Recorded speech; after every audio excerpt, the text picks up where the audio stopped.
Setelah menyelesaikan topik ini, Anda akan dapat mengetahui komponen-komponen sistem bahan bakar dan cara kerjanya.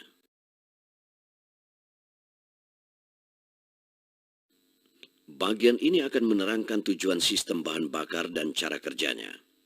Anda akan belajar mengenali komponen-komponen yang digunakan untuk pump dan line system serta electronic unit injection system dan mengetahui fungsi dari setiap komponen tersebut. Anda juga akan mampu menelusuri aliran bahan bakar di seluruh sistem. Pump dan line fuel system ini meliputi tangki bahan bakar, saringan bahan bakar, transfer pump, injection pump, governor, mekanisme timing advance, fuel ratio control, saluran bahan bakar bertekanan tinggi, saluran bahan bakar bertekanan rendah, nozzle, dan return line.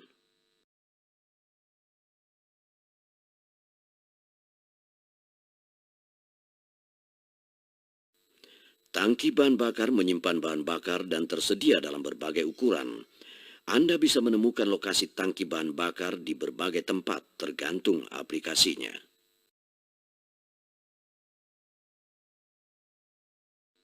Bahan bakar mulai mengalir saat Anda memutar kunci untuk menghidupkan engine.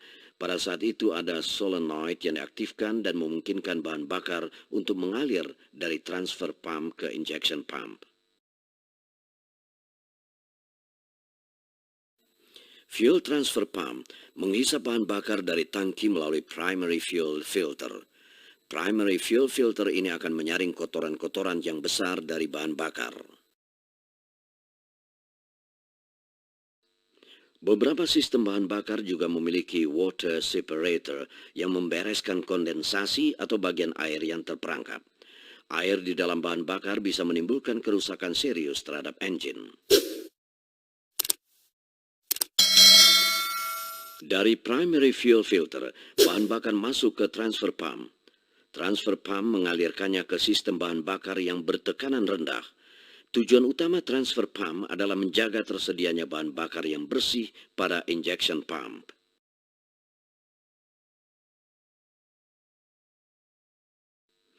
Bahan bakar keluar dari transfer pump dan masuk ke secondary atau final fuel filter. Saringan ini menyaring partikel-partikel kecil dari kontaminan dari bahan bakar yang bisa merusak nozzle atau injektor. Final fuel filter terletak antara transfer pump dan injection pump housing. Tidak seperti saringan oli, saringan bahan bakar tidak mempunyai bypass valve. Jika saringan ini macet, aliran bahan bakar akan berhenti dan engine tidak akan hidup. Hal ini menjaga engine dari bahan bakar yang kotor.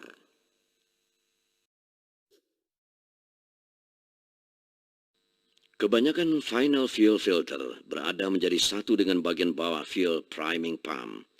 Anda bisa menggunakan pompa ini untuk membuang angin setelah melakukan perbaikan pada fuel pump housing. Pompa ini juga digunakan untuk mengisi sistem bahan bakar setelah mengganti saringan bahan bakar.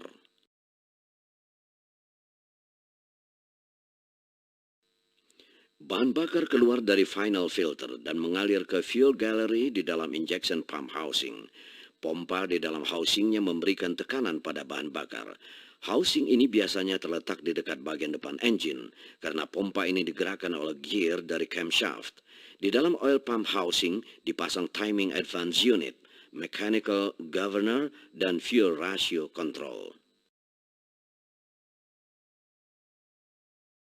Pada sistem pump dan line, saluran bahan bakar bertekanan tinggi dipasang untuk menghubungkan fuel injection pump ke nozzle. Sisian bertekanan tinggi dari sistem bahan bakar ini terdiri atas saluran bertekanan tinggi dan nozzle. Jumlah bahan bakar yang tepat akan mengalir melalui saluran bahan bakar bertekanan tinggi ini ke fuel nozzle.